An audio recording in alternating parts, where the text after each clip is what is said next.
You are spending hours building the perfect data-driven financial plans, yet your calendar is completely empty. If your marketing isn't generating appointments right now, I guarantee it is always because you are missing one of these three things. As a financial professional, your clients are coming to you with real anxiety about their wealth and retirement. But when you try to sell them using logic, charts, and market data, you lose them completely. Your prospects are endlessly swiping on their phones, trapped in their own false beliefs about money. To break through the noise, you need a proven framework. First, you need a hook that creates tension and stops them dead in their tracks before they scroll past you forever. Second, you need a story that changes their emotional state and shatters the false beliefs keeping them paralyzed. And third, you need an offer. You cannot just sell a basic service like a commodity. You have to bundle massive value to make your expertise absolutely irresistible. We have extracted the absolute best, highest converting scripts from top financial professionals who are dominating the industry right now. We are going to show you exactly how to take these proven elements and turn them into quality content that floods your calendar. This is the exact strategy that separates the top 1% of advisors from everyone else. So sit back, relax, and let's dive into this week's episode of The Sandbox. Welcome to The Sandbox Live. Turning complexity into clarity. The Sandbox Live. The Sandbox. Welcome. I love that new intro. I do. Yeah. I love it too. My name's Rob Souza, and I'm Brian Wayne. And welcome to The Sandbox. Welcome to The Sandbox Live. And we're going to jump right in talking about hook, story, offer, and how to take what most financial professionals have as great stories or great offers, and how do you apply a formula, age-old formula that is proven to work for live presentations, speeches, social media posts, webinars, documentary videos, long-form videos. This formula works anytime that you want to articulate your particular story, or your story with an offer and your specific solution, and articulate it in a way that's formatted with a formula that works to compel and persuade people to take action. Yes. One of the things we were talking about in the After Dark is that translating this from a live presentation to this new media, which you tried with webinars, this video media, and now with AI, it's still about the story. It's a sales presentation, but we're wrapping it up in a story that creates emotion, gets people to take action, shifts their beliefs about the thing that you're trying to teach them about. Yeah, and I'm tempted to avoid this because it was in the After Dark, but I felt like it was, which, by the way, if you want to watch our After Dark podcast where we go deeper into these topics, you can feel free to just search for, or the link will be below in the description for the After Dark podcast, which is where we kind of take a casual, more deep dive. Yes. But I do want to highlight the importance of, hey, there is an age-old proven formula, whether you study actual TV shows, movies, documentaries, speeches, TED Talks. There is, as Don Miller, if you look up Don Miller, would say, there is a storyline. He calls it story brand, but that formula is the same formula as the way you'd write a Hollywood script to any movie or documentary film. Yeah. And if we can learn in our speeches and our presentations to follow that formula and avoid the temptation of deviation. So you'll go a little bit into why so many financial professionals struggle to get this formula right in a presentation and what's holding them back from conversions. I think it's a lot of things. It's intimidation. It's the feeling of using someone else's, like you said, like I don't talk this way. But when you deviate from the formula and you try and improve it, quote unquote, you mess up the pacing of it. You mess up there's certain things that you have to say and do in a presentation that will get people to lean in, and it's a psychological strategy Right. as And much as this, anything else. I mean, just think about any boring movie that you've ever watched. You're not connecting with the characters. You don't care about the story. Yeah. There's no stakes involved, and you tune out. so we're going to talk about that formula a little bit, and then we're going to look at the submissions from the challenge of last week, which was present us a script that had the proper formula of a hook people in with an open loop, and then a story gets you to lean in and buy into the story and follow, emotionally connect with the story, root for the main character, and you want to wait and see how it ends. And then, of course, the persuasive offer at the end.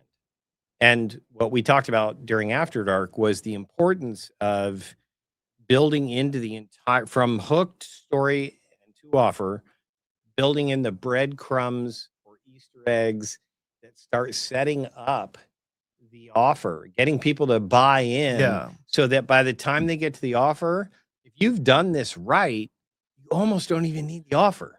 And Right. you gave a great we example. call them micro commitments. Micro You commitments. get people to move forward and say yes, even if it's something as simple like, do you all agree with this? And people, nod yes.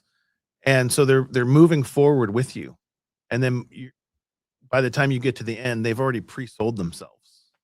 The great example was, I think it was 60 Minutes that we watched yesterday, and where they showed like all the best, like 2-3 second clips that emotionally hooked you into this open loop of what happened to them? How did they do? Yeah. How did it turn They out? show you the best parts of the ending up front. It hooks As you- teaser. It hooks you to the end because now you have to figure out what happened. It's the same reason we all slow down for a car accident.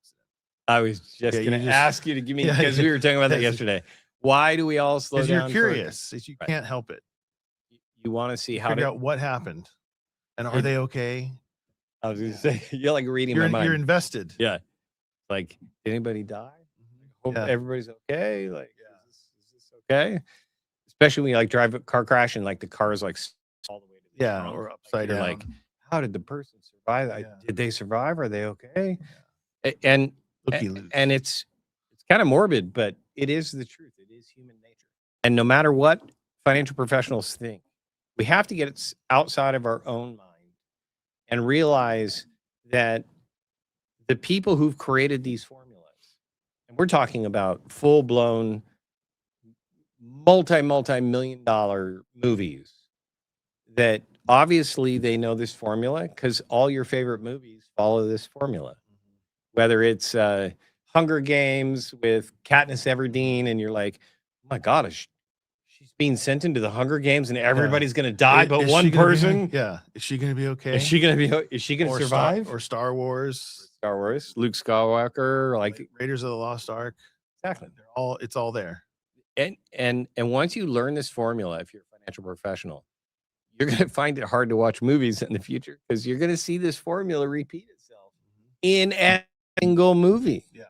So that's the formula that we kind of taught last week: hook, story, offer, and the elements involved. So let's jump into a look at actual submissions. That's the point of our weekly live, is to give feedback to real financial professionals.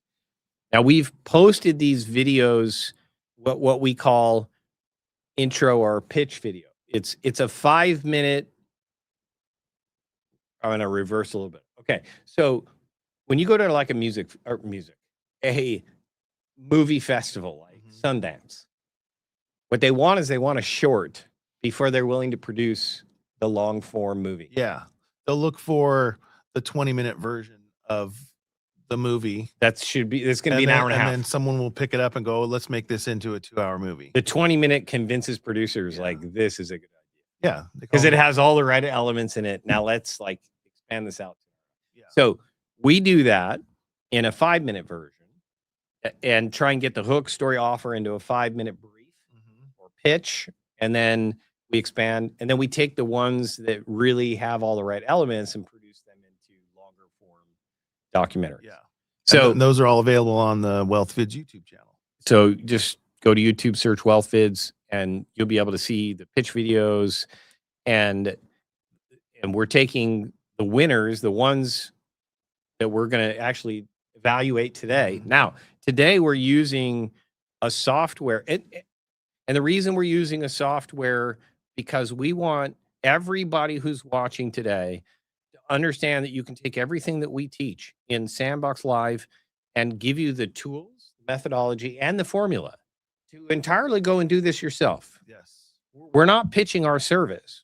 We're trying to help financial professionals take our research, everything that our production team has done, and be able to do it themselves.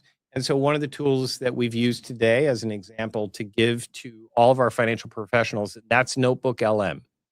AI, obviously. It's a Google product. Okay, good. And it's free to use. There's a paid version that has more features, but the free version works just as fine. And and what's really interesting about it is it's an AI, but it doesn't read the the universe of the internet. It only reads the documents that you upload. So if there's 10, you put up 10 PDFs, and it will read only those 10 PDFs. It'll read it, understand it, give you feedback, tell you how to make it better, tell you where the gaps are, or if it's something you want to learn more about, it'll summarize and digest it for you. And here's a trick. You actually can transcribe this video using Gemini and ask for the summary or transcript, or even upload the video itself to Notebook LM as a source. Yeah, it'll read YouTube videos, so that audio files. It will evaluate your presentation script and compare it to everything we've taught in today's video live, and then ask for a critique, and it'll critique it based on everything that we've showcased today in today's live. So if you do the free Notebook LM, just upload this YouTube video as a source, then upload your script, and then you can start asking those specific questions. Can you evaluate my hook? Yeah. Do a critique on my hook, a critique on my story, a critique on my offer. Yeah. And so that's exactly what we did, and that's why we wanted to show it to you today. And so we're going to go ahead and dive in. We're going to show 3 of the best hooks, 3 of the best stories, 3 of the best offers, and then we'll let Notebook LM choose who the winner is. Right? Okay. All right. Go ahead and take a look at the cost of caregiving. And again, if you want to see the 5-minute pitch on this that was turned in for the script, you can go to WealthVids YouTube page and look for the video cost of caregiving. Or there's a link that should be in the description. We'll put a link in the chat. Let's see if we can get A that. good hook needs to snap shut like a bear trap, right? Immediate and unavoidable. Today, we are critiquing 3 hook submissions for the Sandbox Challenge to see which one traps attention best, starting right now with the call to awareness hook. Yeah, let's jump right into it. So looking at the pivot from retirement planning to, sudden caregiver, it ends with the line, your income, your time, and your future all get pulled in at the same time. Does listing those 3 things actually kill the panic? The emotional pull in the caregiver hook actually dilutes its own tension by listing too many abstract consequences at the very end. Oh, interesting. Yeah, stating income, time, and future really diffuses the specific emotional punch. It weakens the strategic clarity and honestly lowers its scroll stopping ability. Because it feels like a laundry list? Exactly. It feels like a laundry list rather than a sharp realization. To fix it, you need to focus on one singular, visceral loss to tighten the open loop and make the target audience feel the immediate threat. I see. So what would be a better way to end it? I would change the ending to something like, what is your plan when one phone call forces you to drain your own retirement just to pay for their care? Oh, wow. Yeah, that is much punchier. And which, Yeah. no, I'm going to let you add feedback A to good this. hook needs to Yeah, snap. they're right on that, and we've talked about this in past conversations. There's got to be one thing that you want your audience to believe, one thing you want them to do. If you give people too many options, and I learned this way back when doing, remodels and stuff, if you give people 15 carpet choices or tile choices, they won't be able to pick one. You got to narrow it down to 3. Analysis paralysis. So, and in a sales presentation, it has to be one thing. It's either the one objection or the one belief that they have that you need to overcome to convince them to accept your thing, your offer. And if it's 5 things, they're confused, and it really, like they said, it dilutes the one thing. Again, and I've And when heard this when you confuse, you lose, right? right, or analysis paralysis, and that's the idea that when you give them 5 choices and they have to like evaluate, like Which one's most important? which one am I going to choose? Like, it's hard to make a decision when you have too many choices. And everybody knows this when you're shopping for a certain item to solve a problem at your house, and you got like 5 choices that are all 5 stars, and you're like, I don't know which one to choose. Like, everybody's saying this one, everybody's saying this one, and so you tend to procrastinate making any sort of decision because you're still in a confused state. Yeah. So stay focused on the one thing is what I would say. Okay, so the next one is the retirement system that was never built for, or that was never The retirement system was never built for you. All right. So let's go ahead and take a look at that. I don't hear any sound. Oh, for sure. Like in the great, that idea of diffused focus doesn't just happen with lists. It happens with pacing too. Oh, for sure. Like in the Great Deception hook. It has this rhythmic repetition, They told you your money was safe. They told you the markets always recover. Does that delay the actual open loop too long? The repetitive buildup in the deception hook definitely sacrifices strategic clarity and delays the tension building open loop. Right, because it takes forever to get to the point. Yeah, exactly. Those 3 "they told you" sentences just eat up precious seconds of the viewer's attention. That means your audience might scroll past before the actual curiosity, like the transfer, is even introduced. And on a feed, you just Yes. don't have that kind of time. Run out of Really patience. So my suggestion is to condense the initial premise to rapidly accelerate the revelation of the problem. That honors the sandbox criteria for immediate tension. Okay, give me an example of how you condense it. You could just say, everything they told you about safe money and market recovery was a lie to keep you blind, because this isn't a downturn, it's a transfer. Man, that grabs you right away. That idea of Okay, so Yeah, so that one was actually really insightful too, because they're talking about the documentary, The Great Deception. And we made that so long ago, and there's new strategies that we've come up with. And that was actually, it was 5 episodes that we smashed together. So because it was a 5-episode documentary originally, it does sort of repeat the same. It's like when you come back from, if it was 5 weeks long, you'd have to do a recap of what you just saw last week. right. So it is repetitive. So that is something that we're going to address. And it's great that Notebook LM or AI, sometimes we get so deep in our own presentations and our own ideas and solutions that we forget to take a step back and evaluate, did we somehow get slightly off track Yeah. from And the we- formula that works? And I know this is true, and that's what's so great about Notebook LM. If it's something you know, it confirms what you know. Yes. Or And- what you suspect. Or what you suspect. And we can see this in the analytics. We can see where people are dropping off, and I suspect that's one of the reasons. I couldn't agree with you more. Yeah. And that's the whole point of what we're teaching today, is because that's a critique on our own documentary. Yeah. That was our very first documentary like 8 months ago, Yeah. when AI video creation was even starting in a good enough manner to actually publish. And it is inside. It taught us there's things that we suspected, Yeah. but it kind of put a finger on it. Confirms it. Yeah. So that's great. So the third hook, this is the ability to grab people's attention, is the retirement trap for federal employees. Contrasting all that wordiness, let's look at the federal employee hook. I mean, this feels like the strongest of the 3 because it's so ruthlessly efficient. Yeah, I agree.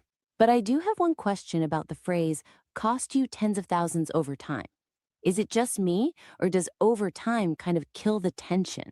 The federal employee hook is the strongest of the three because it perfectly balances extreme tension with immediate curiosity, though its urgency can still be sharpened. Right. It's good, but it could be sharper. Exactly.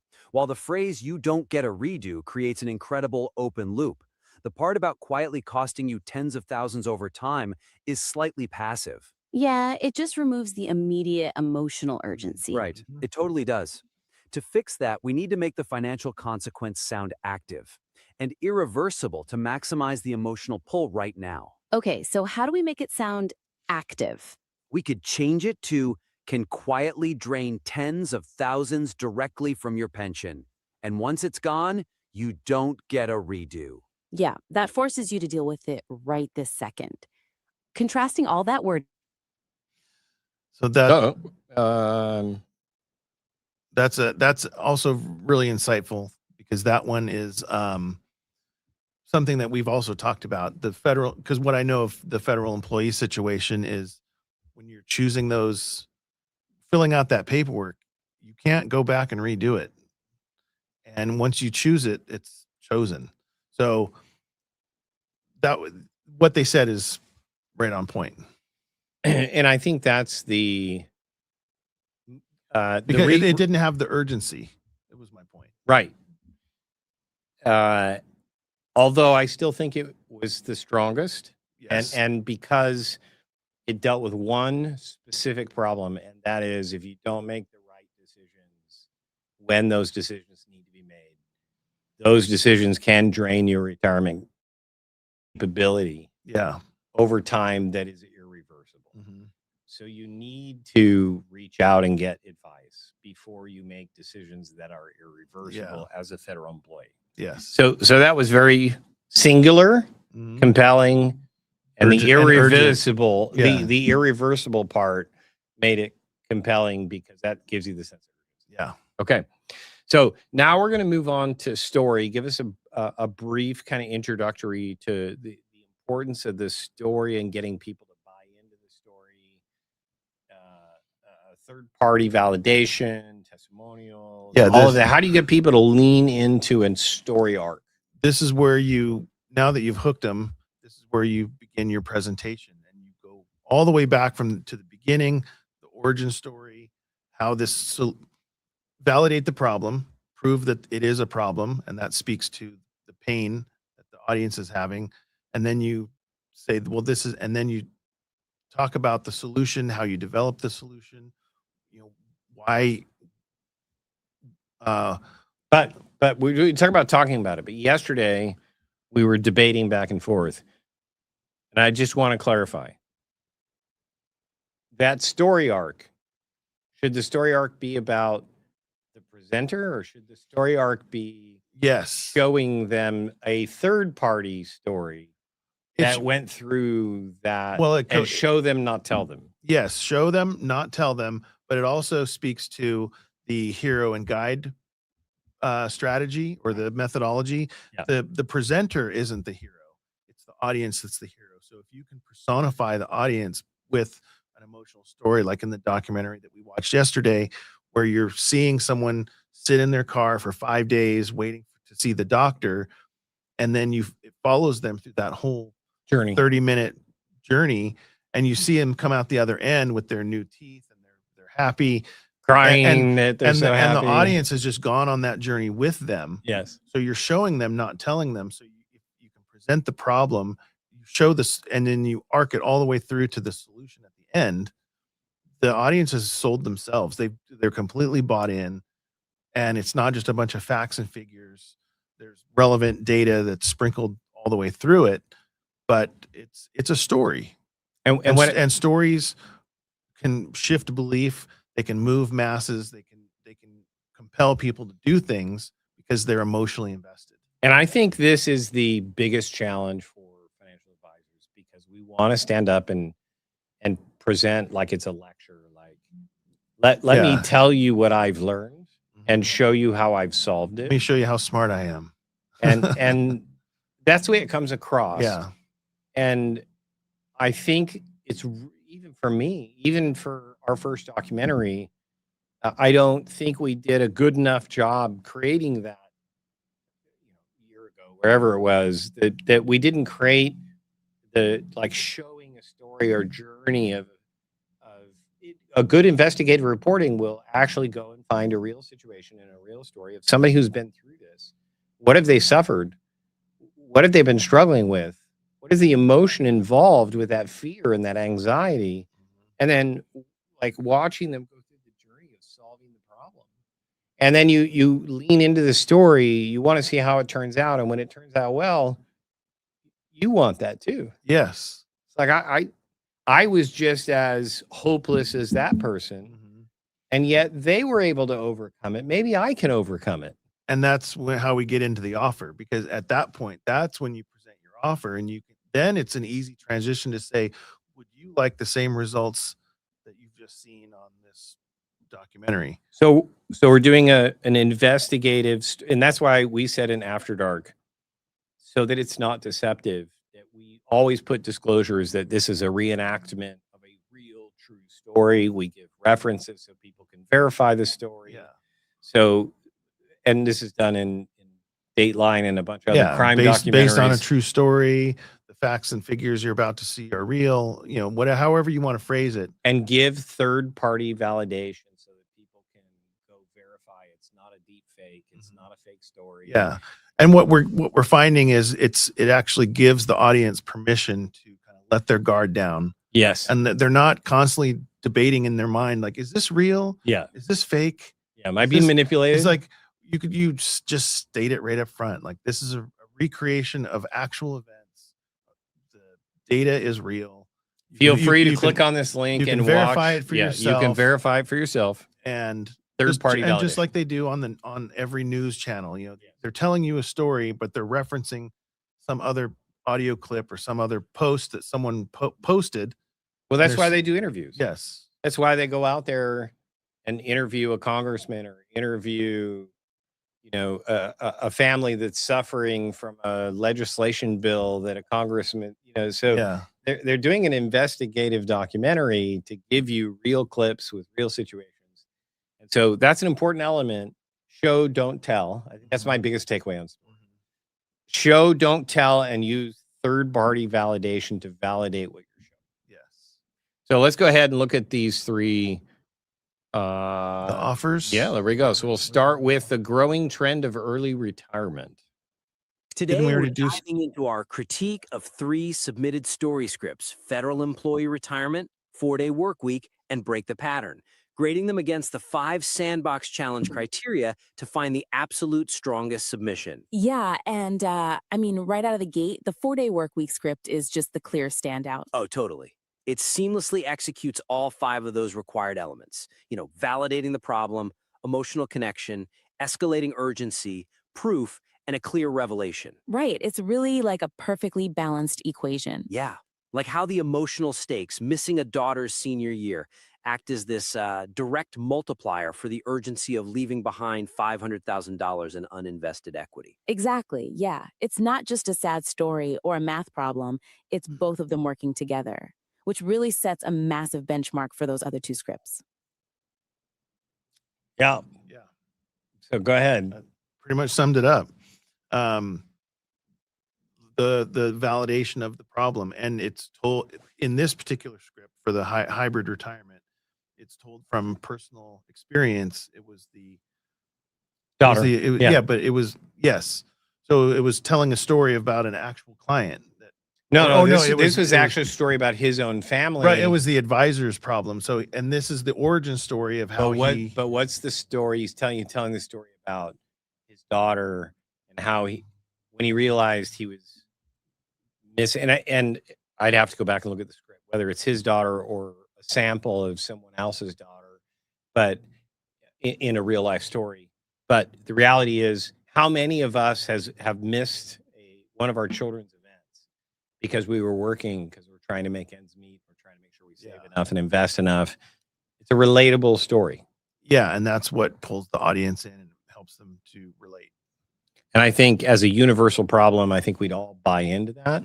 But I think we've all dismissed, like, yeah, that's great for you, but I still am my wife and I are working 2 jobs, 80 hours a week, and so there's no way I can solve that problem. And I think he, in this script, takes you through a journey. No, you can, and I figured out how. And here's other people that have done it. And so watch the story of somebody who's done it, and then how much of a difference it made for their family. Yeah. So I loved that. So let's look at the submission 2, and this is the retirement trap for federal employees. So, looking at the federal employee script, it brilliantly validates the problem and delivers a clear revelation, but it really struggles to escalate urgency and build an emotional connection. I noticed that too. Like the author gets trapped in this systems engineer mindset, Right. and they're focusing is an purely engineer. on Yeah. isolated decisions. So the narrative stays so analytical that we never actually feel the human cost of these abstract mistakes. So, to fix that, they need to ground this abstract coordination problem by introducing a specific high stakes scenario. Oh, so like introducing a real client who almost lost a devastating portion of their six-figure pension just because of one uncoordinated, isolated choice. Precisely. Putting a face to the financial loss forces the reader to actually care. I mean, I hear you on the need for emotion, but let me play devil's advocate for a second. Sure, go for it. Doesn't that cold, hyper analytical lens actually highlight the quiet tragedy of a broken system? Like applying pure, unfeeling logic to a ruined retirement almost makes the loss feel, more profound. Well, that is a brilliant angle, and you can definitely maintain that clinical tone. Right. But if the script stays entirely conceptual without a tangible victim, we just never feel the punch. I mean, the cold logic only hurts if we see it actively applied to a real person's life. Okay. Yeah, that makes total sense. Yeah. Great point. Mhm. And that where something we've discovered in the last 3 months is a good presentation needs to be anchored in a real story that overcome the suspicion that it's a fake story. Because when you look at like testimonials on websites, how many of them are really real? And how Probably you can- most of them are fake. I mean, companies pay people to do reviews and testimonials, and so I don't trust them anymore. I just bypass them because I don't know if they're real or not. Making sure it's a verifiable story of a third party example of what you're trying to present, I think, is one of the most essential elements of a good story. Yeah, and they do that all the time in those. My wife loves watching the murder documentaries, the Dateline or whatever it was, Keith Morrison. Yeah. And they do recreations, they do interviews, but they also reenact certain elements because the footage didn't exist. But to make it emotional and to kind of build the story, they have to fill in the gaps with a reenactment, and that's all we're doing with AI. Correct. Yeah. And so the takeaway is, I think what the mistake made here was the most common mistake made from advisors. And that is, we just want to tell you the danger, but we don't show you the danger connected to a real life story so that you can feel the pain Yeah. by observing a real person going through it, even if it's a reenactment. Yeah.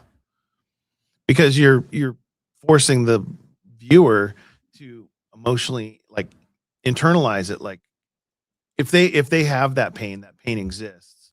We talk about this, it builds that trust. It's like that person, the presenter understands my situation. They're showing me through other people my exact it's like the mirror effect. And they're seeing that situation in their own life. And you have to present the problem before you can present the solution. Yeah, It makes the solution so much more impactful. Yeah, and I don't want to get sucked into what we do in the after dark because I'm tempted to do I know, that we- in our podcast. But I just immediately while you were talking made me think of like I'm driving in my car and I hear a news story about a dad who lost his daughter, and you're hearing the interviews, and for me, like out of nowhere, and I'm not a crier. My wife complains about that I never show emotion, Mhm. but the reality was I got teared up because Yeah, because you have two daughters. I have two daughters, and I thought to myself, and my daughter If was that the was same me, yeah, age yeah. of she was a college student at a college in Los Angeles, and this happened in Los Angeles. So I'm thinking to myself, that could have been my daughter. And then I just start internalizing it. I just out of nowhere just started like getting really emotional, like, God, what does that happen to me? Yeah. And so And I think that's what sucks you in when you can relate to a real story. Yeah. All right. So let's take a look at the last submission. And that's the cost of caregiving. So let's look at the other extreme with the break the pattern script. This one expertly captures the emotional squeeze of caregiving, but it misses the mark entirely on demonstrating specific proof and credibility. Yeah, the lack of specific evidence here severely undermines its emotional momentum. Mm. Like, the script relies entirely on generalized statements about smart, capable women making decisions in survival mode. It lacks a concrete case study to prove the proposed solution actually works in reality. So how do we balance that out? Well, they need to condense that highly relatable buildup to make room for a specific, credible client story. Okay. Doing that proves the protective structure they're selling is a tangible reality, not just some, nice concept. Oh, so for example, introducing a specific woman who is literally tracking her parents' medications in a hospital waiting room Yes, exactly. and showing exactly how implementing this new structure actively protected her income while she cared for her family. That's it. That specific imagery grounds the theory in reality. I wonder about the mechanics of making that shift, though. How so? Well, the opening uses this highly effective second person you perspective, right? So if we shift to a third person case study halfway through, don't we risk losing that powerful emotional intimacy established early on? I mean, there is absolutely a risk that focusing on a third party story might momentarily pull the listener out of their own pain. Right, which we definitely don't want. Exactly. But you mitigate that by bridging the gap smoothly. If you pivot by saying, this is exactly what happened to Sarah, you maintain the intimacy of the you setup. Oh, I see. Yeah, and while doing that, you seamlessly supply that crucial missing pillar of proof. That perfectly ties the concept back to the listener's reality. So, to wrap up this critique, the 4-day workweek script won because it hit all 5 criteria in perfect harmony. Yep. But the other scripts can absolutely reach that top tier level by injecting high stakes scenarios for urgency and specific case studies for credibility. Exactly. It is really all about giving those great concepts a solid foundation in reality. Today, we're diving into our critique. All right. And I think it just reiterated what we said before, anchoring it in a real verifiable story that people can relate to. And that's important because it's easier to open your vulnerability by observing it. Like, you may have the anxiety and fear. Evaluates 3 So- offer scripts. So you may have the anxiety and fear about the hook and why you decided to watch this, because you have this kind of subliminal, like, yeah, I'm anxious about this topic. And so you click on the topic. But if you, as a financial professional, go ahead and make a presentation and say, you have this problem and you should be careful of this and you could lose this. It's too right at you being told to you, and people kind of pull back. Nobody wants to admit that they have an anxiety or a fear about something that they may or may not have done correctly. Yeah, and when you present it with a third party too, you're more inclusive, Right. because you can You're not alone. You can talk to people like you, but you present it as, here's a whole bunch of people just like you that have the same problem as you, and now you're part of the group. And you don't feel left out. That's exactly why that pink paper, blue paper trick that you use, because they don't want to be left out. Right. And nobody wants to be called out either. Yeah, no one wants to be made to feel stupid. That goes back to the status thing. Yes. The argument we always have. But it's they want to be included and they don't want to be excluded. Exactly.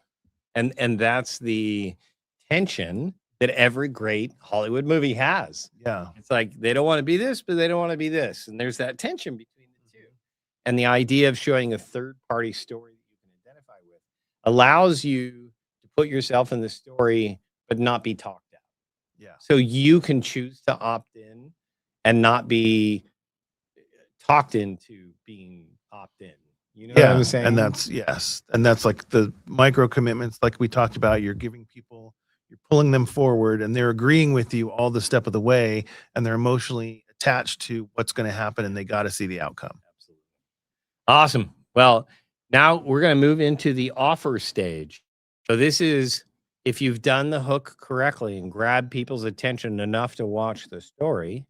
And the this, stories. and this is the whole point of the whole thing. This is Correct. why you're doing it. This is the payoff at the end. So if we've done the hook to get them to watch the story, and the story captivates them enough to want to lean in with the open loop and watch the story and see how it turns out. By the end of the story, if you've done it right, the audience is like, me too. Yeah, me too. I feel that way too. Like, and then when you see the end of the story that ends well, you're like, oh, well, maybe I can solve this problem I've been worrying about. I mean, they did it. And so maybe if they can do it, maybe I can do it. And you start to build that belief level to go ahead and consider taking action like the person in the story took action. And maybe you can solve the problem too. Good example on the 60 Minutes documentary you watched. The amount of people who would drive to wherever state was available for that free health care for the weekend. All of a sudden, people were having to wait in their cars in line for up to 5 days because they showed their first broadcast. They saw all these people getting helped, and they're like, "Oh my gosh, maybe I can get help." And they drive like hundreds of miles to other states because all of a sudden their belief was turned into hope. Their hope turned them into belief, and their belief made them take action, extreme action. And there was no call to action in that documentary, but it caused that sort. The donations increased, the number of volunteers increased, the number of people showing up wanting care increased, and there was no call to action in that documentary whatsoever. Yeah. So if the story's done right, the offer is just icing on it. Yeah. It's just telling them now what do you need to do? Where do you need to go? It's the action they need to take. Yes. Okay. So let's get into the first submission for offer. This critique evaluates 3 offer scripts against the Sandbox challenge criteria of having a clear call to action, a sense of urgency, and a sense of scarcity. Right. And let's just dive directly into the first major issue here. The primary weakness in the Reposition Your Retirement and Retirement Truth scripts is the reliance on vague, manufactured scarcity and urgency. Yeah, they both really dilute their impact by using, well, ambiguous constraints. Like Reposition asks for a channel subscription for a limited number of viewers. Which, means absolutely nothing. Right. And while that's happening, Retirement Truth relies on an abstract threat of acting before the next headline makes it obvious. Yeah, when people read things like limited number, their brain's urgency center just shuts off entirely. Exactly. Because there's no actual consequence. So to fix it, ground the urgency and scarcity in tangible, undeniable limitations that force immediate action rather than relying on abstract marketing speak. Give me an example of what that looks like in practice. So instead of a limited number, explicitly states, I only have the bandwidth to review 5 audits this week. Oh, wow, yeah, that's much stronger. It is. And instead of before the next headline, use a concrete deadline like, watch this before the upcoming tax policy change on the 1st of the month. As I understand it from the notes, the argument here is that vague scarcity is like a sale ending soon sign that stays up all year. It breeds skepticism. Is there a risk that focusing solely on hard numbers might restrict a mass audience, or does specific scarcity always convert better? I mean, it almost always converts better. A massive audience means nothing if no one believes the constraint is genuine enough to actually step forward. Right, that makes total sense. Yeah, once you establish that trust through explicit, believable boundaries, your conversion rate easily outweighs the raw volume. Yeah. And that was, I'm just looking at our notes here. That was the first 2. That was The Great Deception, those top 2 done together. And the points are really well made. It's if the offer is too vague. And one of the things that I like to use for urgency too is build the case for doing nothing. if the cost of inaction is greater than taking action, that's another sense of urgency. If I do nothing, it's going to cost me this amount of pain. I might as well just, the 20-minute phone call is an easy decision when the cost of doing nothing is so much higher. Yeah, absolutely. I think of a circumstance like maybe somebody entrepreneur, business owner they didn't file taxes last year. And so they have this kind of IRS chasing them anxiety. Yeah. Right? And you keep hearing commercials on the radio that say, all USA tax relief experts, and you keep ignoring it. Mm-hmm. And the one that caught my the most was new tax law allows for greater negotiations or cancellation of IRS debt that expires, and the law expires at the end of the year. Yeah. And that was the one commercial that got him to dial the phone. Yeah. And so, because there's a deadline, right, and it's a real deadline. It's right. not a fake manufactured deadline. It was a real, and so that's important because I think Notebook LM was saying validate the scarcity and the value stack. Yeah, it has to be real scarcity, real stakes. Yeah, it can't be fake scarcity. Right. Like, we only have 200 spots. I mean, if you only have 200 spots, you need to really have only 200 spots, right, and start turning people away. And the reality is most financial professionals can only do so many appointments. Yeah, like a workshop, you can only have 20, 30 people in the room anyway. So and you couldn't do 20 or 30 appointments the following week. No. There's no way somebody can handle that. So you can say, I've set aside 1 week for this offer. And in 1 week, I can only do reasonably this number of appointments. Mm-hmm. Because after that week, I need to get back to my regular business where I normally charge this amount. And right. And so I can't do this as a free service all the time, but I do set aside, 1 week to help people who attend these workshops or webinars, whatever. Yeah. And that's a believable argument. Yeah. Based in reality. Like, yeah. I'll do 3 appointments a day for 5 days. That's what I'm donating. And when that ends, I got to get back to doing. Yeah. But the point is, you can't make an offer.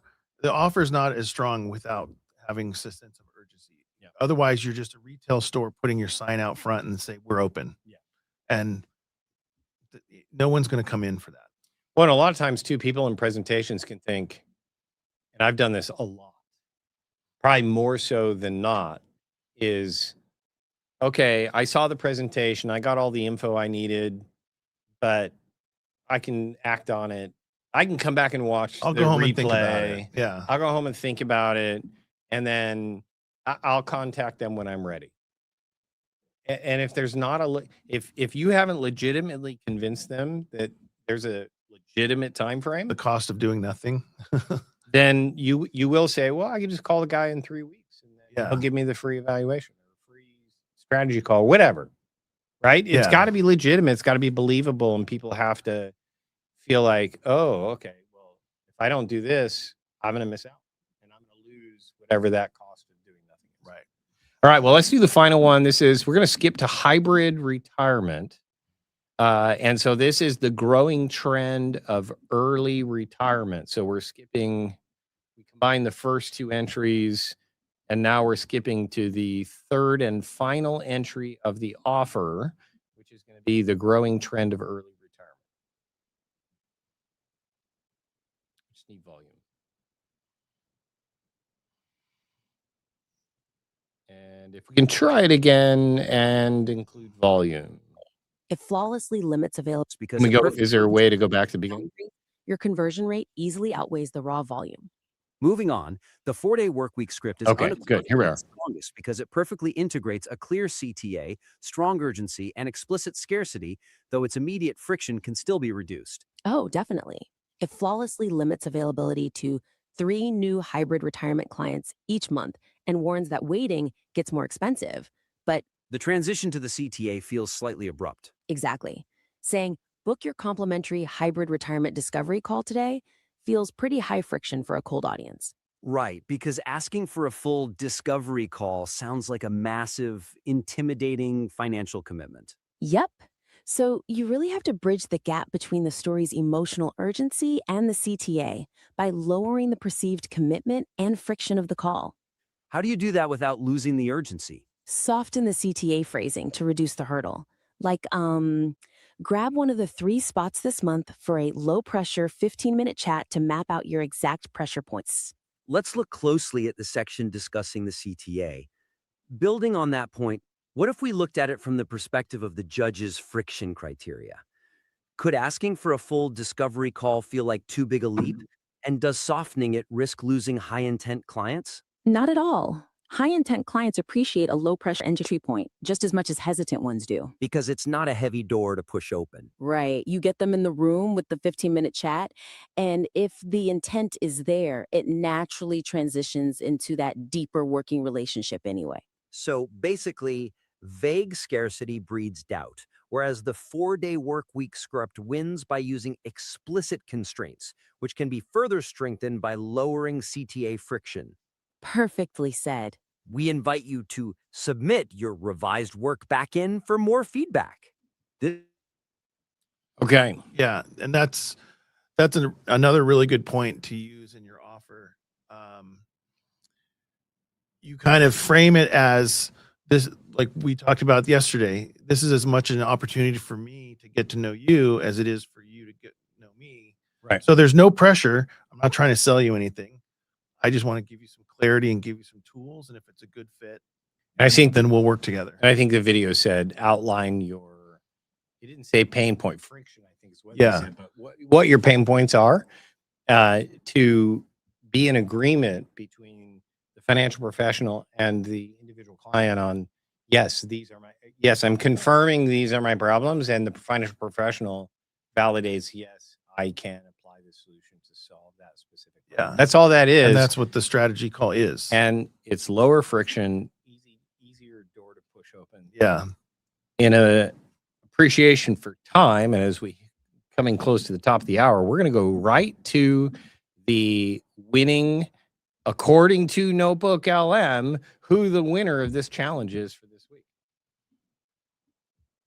We just got to bring that video up, and here we go. Okay, let's break down a winning script. We're going to find out exactly what made it tick. We'll dig into its story, the offer, and then a really surprising lesson from its hook. So the winner of our script competition was the 4-day work week entry. Let's see exactly why. First up, the story. A winning script isn't just emotion or logic. It's the perfect blend of both. The winner nailed this. They connected the heart, missing a daughter's senior year, with the head, cold, hard numbers. See, a purely analytical script just feels distant. There was no real person, no human cost to the problem. And that's the key, right? Cold logic only really hurts when you see it happening to a real person. But then you have the other extreme. The purely emotional script had no proof, so it felt kind of empty. Okay, let's talk about the offer. How did the winner create real urgency and scarcity? You know, when people see vague stuff like limited number, their skeptic brain just totally tunes out. It doesn't work. And this is the fix. The winner was specific and believable. Like, I can only take on 5 clients. But even the winner wasn't perfect. Asking for a discovery call right away, that's a huge commitment. The fix is simple. Soften the language. Make it a low-pressure chat, not some intimidating call. All right, part 3. And this is fascinating. The winning script didn't actually have the best hook. Another entry was way more ruthless at grabbing attention. It's a huge lesson. Even the best can be sharper. So let's look at the feedback to see how you can forge a truly killer hook for your own scripts. Bottom line, no lists, get straight to the point, and use active verbs. That's how you build a hook. Okay, let's wrap this all up. Here's your final checklist for writing a script that actually wins. The 4-day workweek script won because its story and offer were just unbeatable. That's what made it number 1. So which of these will you use first? Just picking one can make a massive difference. Thanks for watching. Thank you, Notebook Thank you, LM. Notebook LM. Well, hopefully this gave you guys a great example of how you can access feedback absolutely free by AI that's absolutely free. And by joining the Sandbox, which is absolutely free. That is true too. You can go to wealthids.com/sandbox. And not only will we hook you up with these specific tools, we also can give you prompts, a hook, story, offer, formula prompt that you can add into Notebook LM. And so that it will refer to the video we've taught today, the prompt that you've created for the right formula, plus your script, and then ask it to give critique, and then you can iterate from the critique. Now, Yeah. do you always want to take Notebook LM or AI's advice? No, that's another conversation about in the AI age of AI. The human element still needs to be there. You need to push back. AI is not a magic box that you press the button and it gives you the perfect answer. And the best results I've ever had take 5 or 6 versions of me arguing with AI and pushing back and saying, change this, or I don't like that, or include this, expand this part. And it improves it. It just improves over time. But the most important part is to make sure that you have the formula uploaded to either whatever AI you're using or Notebook LM, so that your arguing with AI does not deviate from a proven system and a proven formula. And so if you have that source in there, by you simply uploading this video into Notebook LM or into any AI and say, can you give me critique, but keep in mind it needs to follow this formula, it's going to give you better advice than if it's just going across the entire internet, because there's too many people out there teaching variations of this formula for different industries.